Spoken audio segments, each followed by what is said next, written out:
Sebuah video yang beredar menampilkan fenomena alam disebut langit terbelah di Pacitan, Jawa Timur, menjadi viral di media sosial.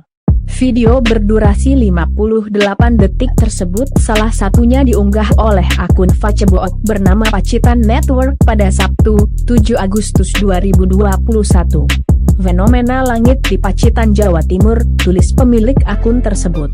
Kepala Bidang Mitigasi Gempa Bumi dan Tsunami BMKG, Daryono memberikan penjelasan soal fenomena penampakan awan putih yang membentuk garis panjang bak membelah langit. Penjelasan itu telah disampaikan melalui media sosial pribadinya. Menurut Daryono, ada dua dugaan terkait jenis awan unik berbentuk lurus di Pacitan. Dugaan pertama, awan unik tersebut merupakan roll cloud atau awan gulung.